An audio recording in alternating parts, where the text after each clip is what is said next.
Bueno, quiero hacer un poco una introducción de tus trabajos. Tú eres escritor, eres filósofo y esta semana te entrevistaron en las últimas noticias y me llamó la atención porque te presentaron como el filósofo pesimista que ofrece gran cóctel de intrascendencia y sin sentido. Tú eres una persona convencida de que la respuesta más importante de la vida se encuentra en el pesimismo, ¿es verdad? Sí, sí, es verdad. Eh, claro, es una muy buena introducción esa que leíste tú, porque refleja, sí, refleja mi postura filosófica. Claro, es verdad, eso sí. Intrascendencia, sin sentido, todo eso. Tiene además, bueno, eres filósofo, estás en Canadá, tienes título profesional de comunicador audiovisual y, bueno, has estado impartiendo diferentes charlas respecto a esto, tienes tus libros, pero ¿qué te llevó a convencerte de que el pesimismo es como una suerte de respuesta para la vida? Me imagino que es como, te lo planteas como un lema, te despiertas así siendo pesimista, como, o en verdad como que dicen me levanté con el pie izquierdo, me da igual, me siento bien así, estoy enojado, soy Claro, pesimista, hoy día las cosas no van a salir bien. ¿Cómo es la vida de un filósofo pesimista? sí. Tal vez, mira, partiría yo por lo siguiente. Tal vez sea pertinente clarificar porque a veces se producen algunas confusiones con el término pesimista.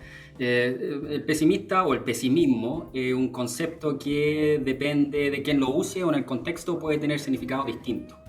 ¿Por qué digo esto? Porque, claro, en la vida diaria, ¿cierto? Un pesimista, la gente entiende que un pesimista es alguien que eh, no sé, tiene una cierta actitud, una cierta predisposición negativa hacia el día y hacia los eventos y, claro, entonces, no sé, un ejemplo, vamos a la playa hoy día, el fin de semana, y un pesimista diría, no, ¿para qué vamos a ir a la playa si, qué sé yo, va a llover o hace frío, ¿cierto? No vale la pena ir. Claro, es un pesimista en un sentido que no corresponde necesariamente al sentido filosófico.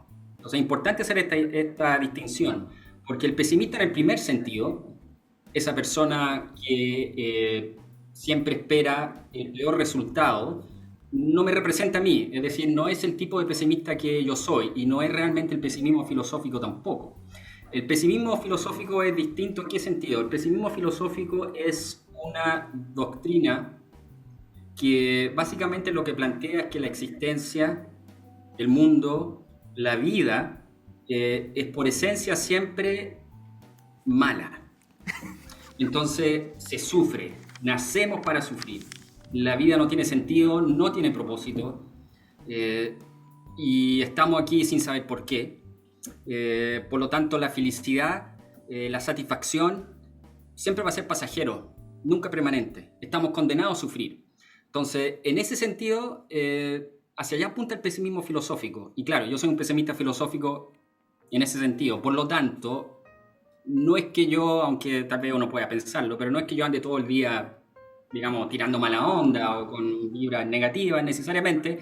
Supongo que hay días que sí ando así, la gente más cercana a mí será mejor pues de eso que yo, pero siento que yo no ando así siempre. Entonces, claro, no van necesariamente las dos cosas juntas. Sí, no, te entiendo súper bien. O sea, básicamente, tú eres un ser humano que se plantea que la vida no debiera tomarse desde el optimismo tan como que fuera algo que todos los días nos debiera ir bien. O sea, como esta felicidad constante, como estos aires de que las cosas van a suceder si las deseo. Mira, tengo una pregunta bien burda, porque tú eres una persona, Sí, un, un doctor en filosofía, una eminencia en este tema y yo me siento súper superado con el entrevistado porque tú eres una persona que realmente sabe. Yo, de verdad, quiero hacer dos preguntas. Una pregunta como más o menos que la gente quizás se la haría. ¿Qué piensas de la ley de atracción? Por ejemplo, todas estas personas que dicen que si tú no deseas las cosas en tu cabeza, las cosas buenas no te suceden. ¿Es una mentira? ¿Algo hay ahí? ¿Qué te parece ese concepto? a ver, ¿cómo lo pongo de forma diplomática tal vez? Me parece que no. A ver, tú usaste el adjetivo, lo describiste como una mentira, ya, digamos que es una mentira para ponerlo en términos simples. Sí, a mí me parece que un pesimista al menos, ¿cierto? teoría como una ley de atracción y en fin. Claro, eso no sé, mira, creer en eso, te lo voy a plantear de la siguiente manera, que en filosofía, en metafísica a veces se dan como ejemplo de situaciones que son medio absurdas de creer en ellas. Entonces, claro, la ley de atracción sería como pensar que sobre la cabeza de un alfiler hay 10 ángeles que están bailando sobre la cabeza de un alfiler. Uno dice, bueno, no tiene ni pies de cabeza, ni cabeza, digamos. ¿Qué es lo que significa que hay ángeles bailando sobre la cabeza de un alfiler? Entonces, cuando yo escucho estas ideas como la ley de atracción, yo pienso lo mismo. No sé de dónde viene. O sea, sí, a ver, sí entiendo de dónde viene. ¿Ok? No quiero juzgar a las personas que creen en eso tampoco. No se trata de eso. Al final nadie tiene la verdad absoluta. O sea, yo no quiero aquí venir a decir, no, eso es ridículo y no sé por qué creen en eso. No es eso lo que quiero decir.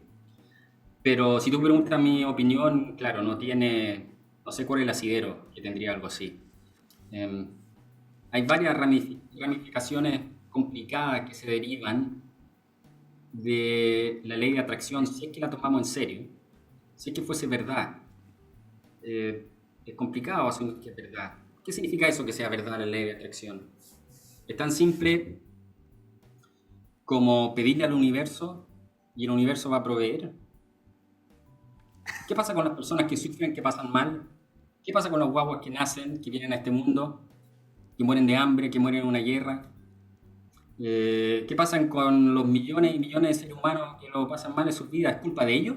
¿Porque no le han pedido al universo lo que corresponde? ¿Son culpables, por lo tanto, de su sufrimiento? O sea, si nos queremos tomar eso en serio, está bien si alguien quiere pensar eso, pero yo por lo menos no me atrevo a pensar que alguien que lo está pasando pésimo, no me atrevo a pensar, bueno, mira, en cierto modo es culpa tuya, porque no estás sintonizado con el universo. Me parece muy buena tu respuesta, Ignacio, y has dejado de creer en la ley de atracción. No. Hoy día justo estaba saliendo de un dolor muy profundo y me había acercado a esa teoría, pero ya con lo que tú dices, es mejor aceptar las cosas como son. Pero también quiero preguntarte, Ignacio, por ejemplo, estamos viendo un momento de pandemia, un momento donde nuestra vida está restringida. ¿Cuál debiera ser la actitud de un ser humano, de una persona, un ciudadano promedio, que quiere pasarlo bien, que quiere sentirse feliz? ¿Qué lugar tú le das a esas emociones? Como que siempre estamos buscando como el relajo, la fiesta, el gorgorio, el estar sin problemas. ¿Cuál es el equilibrio? Decir, ya, toda la hueá va a estar mal y finalmente esta cuestión de la pandemia va a seguir sucediendo, porque hay amigos que igual son pesimistas y como que uno dice, uy, parece que es muy honesto, o quizá es pesimista. O está el otro que todo quiere ver que sea una joda. ¿Cuál es el equilibrio para un filósofo pesimista para los momentos que vivimos? Claro, es interesante tu pregunta, ¿eh? Porque no creo que tenga una respuesta sencilla, pero a ver, tal vez lo que un filósofo pesimista diría primero es, mira, si alguna vez dudaste o no estabas seguro acerca de la esencia del mundo, acerca de el sufrimiento, las tragedias y el dolor al que siempre estamos expuestos, si alguna vez dudaste de eso, y viviste tal vez o creciste en un ambiente de privilegio, bueno, esta pandemia es una forma de aterrizar y ver la realidad. Hay muchas cosas que suceden en el mundo que están fuera de nuestro control, ¿cierto? No dependen de nosotros. A propósito de la ley de atracción, ¿cierto? No es como que uno quiera desear algo nomás. El mundo es así, suceden cosas que no podemos predecir. Entonces aquí estamos con la pandemia, con encierro, como dices tú, la gente estresada, la gente con claustrofobia, la gente necesita salir, socializar, pasarlo bien, como dices tú. Entonces, ¿cómo equilibramos esto? Bueno, ese impulso o ese deseo de querer pasarlo bien es algo sumamente humano, ¿cierto? No se puede culpar. De hecho, el más grande filósofo pesimista, el que dio origen a toda la filosofía pesimista, el alemán Arthur Schopenhauer, claro, él lo que hizo fue describir y dejar bien en claro que todo ser humano, es más, no solo los seres humanos, todos los seres vivos, buscamos la felicidad. Buscamos el placer, queremos sentirnos bien. Eso está en nosotros. Entonces, claro, ¿qué pasa cuando hay este conflicto, cierto? Por un lado queremos pasarlo bien, necesitamos socializar, necesitamos compartir, pero están estas restricciones, hay que ser responsable con esto de la pandemia. Entonces, un poco aquí entra en juego los deberes o las obligaciones que tenemos con la comunidad, por un lado, y esos impulsos egoístas, tal vez, que tenemos por otro lado. ¿Cómo se busca un equilibrio? Yo no tengo una receta, los pesimistas tampoco tendrían una receta de cómo buscar ese equilibrio, pero hay que tratar de buscarlo, porque si bien el mundo es en su esencia sufrimiento, en eso todos los pesimistas están de acuerdo, si bien el mundo en su esencia sufrimiento, eso no implica, o tal vez, la forma de decirlo sería la siguiente. Aunque el mundo es en su esencia pesimismo, los pesimistas no debiésemos aportar a incrementar ese sufrimiento, ¿cierto? Schopenhauer, más aún, él decía justamente lo contrario. Ya que estamos todos aquí sufriendo de la misma manera, la mejor actitud que debiésemos tener es una actitud de compasión y preocupación por todos los seres vivos. Entonces, si uno lo ve así, uno dice, bueno, voy a salir a un carrete, voy a ir a una fiesta, no me voy a preocupar, lo voy a pasar bien y tal vez tú no sepas las consecuencias de tus actos. Y es tú pasarlo bien puede provocar el sufrimiento o la muerte de otro ser humano. Entonces, ¿dónde queda la compasión ahí? Y la preocupación por los demás. Entonces, un pesimista diría eso. Y yo estoy de acuerdo con eso. Diría que, ojo, que no traigamos más sufrimiento al mundo del que ya hay. O sea, por ejemplo, tu filosofía de vida sería evitar los problemas. O sea, los problemas no se pueden evitar, ¿cierto? Pero, por ejemplo, no sé, lo que puede ser un problema puede ser, no sé, una deuda o puede ser desear algo indebido. Como que ahí uno igual puede autorregularse. Sí, claro, es conveniente que uno se autorregule. Ahora, los problemas no se pueden evitar nunca. Siempre van a estar. Es que esa es parte de la condena a la que hemos sido todos los seres humanos, que estamos sometidos todos los seres humanos, ¿cierto? Y los animales. Es parte de la condena. ¿A qué me refiero con la condena? A que siempre vamos a querer algo más. Siempre vamos a estar deseando. Siempre vamos a estar buscando. Entonces, sea lo que sea, los problemas van a surgir casi inevitablemente. Perfecto. Oye, Ignacio, muy interesante lo que nos estás conversando. Me gustaría, bueno, de verdad que todas las personas que están viendo esta entrevista ya se están quedando con muchas interrogantes porque tú con esta postura de filósofo pesimista también como que haces tambalear los conceptos que tenemos, sobre todo los conceptos modernos, donde hay mucho eslogan, la felicidad, el propósito de la vida es ser feliz, tantas cosas que me decía mi papá en ese sentido. Bueno, por suerte falleció de una manera trágica. No, mentira, está bien, está bien ahí en mi casita, le mando saludos. Ignacio, pero dime, por ejemplo, una consulta. ¿Qué le gusta a un filósofo? ¿Qué es lo que a ti te motiva a, no sé, a levantarte día a día? ¿Tienes hobbies? ¿Hay cosas que un filósofo pesimista igual se esfuerza? ¿Qué es lo que te entretiene? ¿Cuáles son tus gustos? ¿A dónde le pones fuerza y como lo que te quita el sueño, por así decirlo? Bueno, lo que a mí me quita el sueño, oye, todo esto, qué bueno que tu papá esté bien, los míos también están bien, afortunadamente. Sí, ¿verdad? Así que algo para ellos también. Pero es que me eché mucha confianza. Dime nomás. Bueno, para responder tu pregunta, lo que a mí me motiva, yo creo que es lo que motiva a todos los filósofos y prácticamente a todos los seres humanos, yo me atrevo a decir. ¿Qué es eso? Las preguntas, el querer saber. Un filósofo es alguien que no se cansa de hacer preguntas, que busca respuestas. Todo tipo de preguntas. Pueden ser preguntas políticas, morales, éticas, metafísicas. En mi caso, las preguntas que me motivan a mí son las preguntas existenciales. Y yo nunca he conocido a un ser humano que no se haya hecho estas preguntas. ¿Cierto? ¿Por qué estamos aquí? ¿Por qué nacimos? ¿A qué venimos? ¿Cuál es el propósito de la vida? Desafío que encuentre a alguien que nunca se ha hecho esa pregunta, aunque haya sido de niño. Todos nos hacemos esa pregunta. Bueno, yo como filósofo sigo haciéndome esas preguntas. Entonces, claro, eso me motiva a mí, seguir pensando en estos temas. Una lectura por aquí, escribir algo por acá, tratar de entender un poco más el mundo. Eso es como un poco lo que te motiva. Sí, tratar de conocer un poco el mundo, un poco más. Oye, Ignacio, por ejemplo, yo considero que este corte de pelo me quedó pésimo. ¿De dónde viene esta palabra pésimo, pesimismo? ¿Del griego, del latín? ¿De dónde la heredamos etimológicamente hablando? Bueno, en términos filosóficos, el concepto, la palabra pesimista se empezó a usar en el siglo XIX. Incluso el mismo Schopenhauer, que es conocido como, digamos, el fundador del pesimismo filosófico, su gran obra, El mundo como voluntad y representación, nunca usó el concepto, la palabra pesimismo propiamente tal en su obra.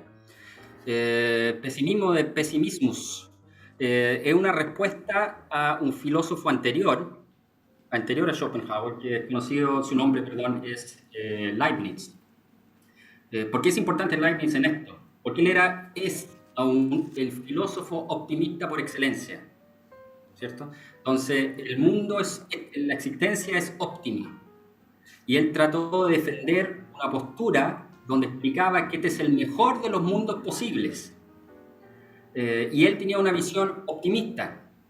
Entonces, claro, Schopenhauer y los pesimistas que lo siguieron, el pesimismo como concepto surgió como una respuesta a ese argumento optimista que trataba de justificar el sufrimiento del mundo. Perfecto. Oye, Ignacio, a propósito del sufrimiento del mundo, yo leí en tu entrevista que tú decías, comillas, solo allí encontré las mejores respuestas a las preguntas existenciales que todos nos hacemos. ¿Alguna respuesta que tú nos puedas entregar respecto, por ejemplo, al amor? Porque la verdad es que los seres humanos sufren harto por amor, de repente porque los dejó una polola o terminaron una relación. ¿Qué piensas tú, como filósofo pesimista, de las relaciones humanas, interpersonales, hombre-mujer, hombre-hombre? O sea, el amor en sí en todas sus facetas de pareja. Sí, mira, yo creo que para nosotros, los que hemos tenido cierto privilegio en el mundo, y cuando digo privilegio me refiero a que no hemos pasado hambre, no vivimos en una ciudad bombardeada por un ejército de ocupación, en fin, no estamos tratando de sobrevivir, en ese sentido somos privilegiados. Para nosotros yo creo que el amor es una de las grandes fuentes de sufrimiento. Una vez que nuestras necesidades básicas están satisfechas, uno puede seguir sufriendo por muchas razones, y casi siempre la fuente de esos sufrimientos son los otros. La amistad, la familia, el trabajo, en fin. Y el amor sin duda, o sea, eso no se puede negar, ¿cierto? El amor tal vez ocupa un lugar central en los sufrimientos que tenemos. La poesía, la literatura, la música. Si alguna vez alguien ha pensado en quitarse la vida, tal vez el amor, ¿cierto? Alguna vez alguien ha pensado, yo no puedo seguir viviendo, alguien se ha dicho, seguro, yo lo he dicho, tú, me imagino, muchos de nosotros hemos dicho eso. No puedo seguir viviendo sin esta persona. ¿A quién no le ha pasado eso? Bueno, supongo que hay personas a las que no le ha pasado, pero la mayoría no ha pasado eso. Entonces, claro, el amor es una fuente de tragedia, al mismo tiempo que es una fuente de felicidad absoluta. La gran paradoja del amor, ¿cierto? Nos hace sentir completos, pero a la vez nos puede destruir. Hey, pero porque igual la dejaste bateando, porque tú dices que el amor nos puede hacer sentir como concreto, pero también nos hace sufrir, pero al final el filósofo pesimista se enfrenta al amor con no sé, menos expectativa. ¿Cuál es como la receta que ha descubierto para esto que también, como tú dices, causa dolor para aquellos que están en una zona de privilegio? Porque como bien dices tú, por suerte no estamos en una guerra, no estamos siendo bombardeados, entonces como que tenemos tiempo para amar finalmente, ¿no? Bueno, Felipe, yo ojalá quisiera, me encantaría poder ofrecerte alguna receta o decirte, mira, yo he logrado encontrar esta forma de tratar de evitar mi sufrimiento, pero yo tengo que reconocer que yo no tengo esa receta ni esa fórmula. A pesar de que yo pienso todos los días en estos temas, el sufrimiento, de por qué se puede hacer o por qué sufrimos. Me lo paso todo el día pensando en esto. Uno tal vez pensaría, como bien dices tú, claro, de tanto pensar en esto, alguna respuesta puede tener, alguna propuesta, pero no tengo, fíjate. Más que la de aceptar que esa respuesta de por qué sufrimos no es posible. Entonces, una vez que uno acepta el sinsentido de la existencia, cuando uno entiende y hace suya esta idea de que las cosas suceden porque sí, no hay una razón, no hay un plan, eso te puede ofrecer una cierta tranquilidad, pero tal vez sea una tranquilidad momentánea porque basta que uno se enamore, basta que uno pase cualquier otra cosa y uno va a sufrir, es casi inevitable, a no ser que, como el mismo Schopenhauer lo mencionó, como la única respuesta o el antídoto al sufrimiento sería adoptar la vida de la asceta, ¿cierto? Los ascetas, estos religiosos que renunciaban a todos los deseos, incluyendo el amor, el ego, los bienes materiales. Claro, ellos no sufren, al parecer, no tienen deseos. Yo no sé si alguien está dispuesto a eso, yo no he sido capaz y no me interesa tampoco renunciar a los deseos. Por lo tanto, si no estamos dispuestos a eso, hay que aceptar que, bueno, inevitablemente vamos a pasar la vida sufriendo. Oye, Ignacio, siempre se ha dicho que el chileno es como pesimista, así como, por ejemplo, cuando va a salir el presidente, ¿para qué va a votar si uno tiene que seguir trabajando?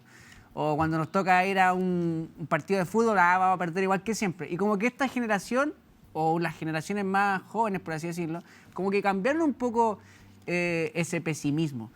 ¿Qué opinión te merece eso? ¿Te sientes más representado con el chileno como que un poco no espera nada de la vida y es como ya quiere trabajar, un poco eso? ¿O también te motiva mucho este despertar en las nuevas generaciones que confían más en ello, como que quieren cambiar las cosas? Lo vimos también a nivel político, el estallido social.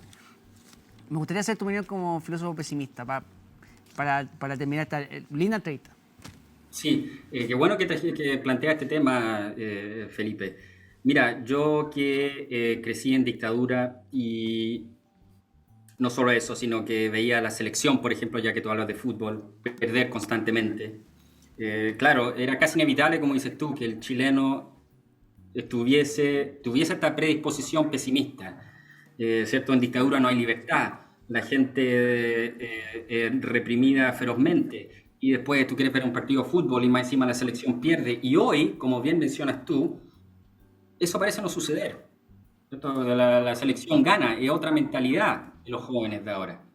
Y esa mentalidad se refleja no solo en el deporte, por ejemplo, que las generaciones de ahora han visto a la selección ganar 2 Copas América, no se refleja solo en eso este cambio de actitud, se refleja en temas políticos sociales.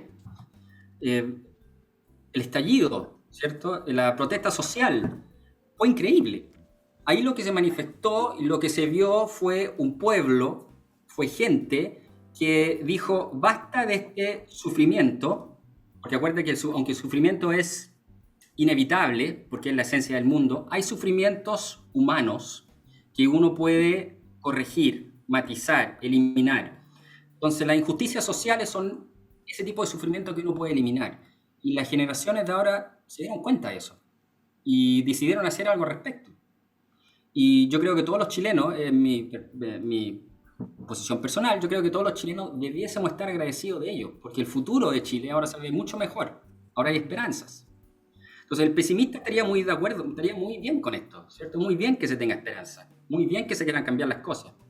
Tal vez la diferencia está en que el pesimista diría, muy bien, hagamos todo eso, pero ojo, no perdamos de vista que aunque las cosas sociales, políticas mejoren, aunque Chile ahora, qué sé yo, la selección gane, aunque tengamos este espíritu nuevo, de más energía, aunque todo eso sea cierto, en el fondo del fondo vamos a seguir sin saber por qué existimos, por qué estamos aquí, vamos a morir, vamos a desaparecer, el sistema solar completo va a desaparecer en algún momento, la galaxia entera también. En el fondo, el pesimista diría eso, no perdamos de vista que al final todo va a quedar en nada. Eso. Muchas gracias, Ignacio, por esto que nos transmite. La verdad es que hemos quedado súper contentos igual. No sé cómo expresar con qué palabra, pero la verdad es que me hace mucho sentido lo que tú nos dices.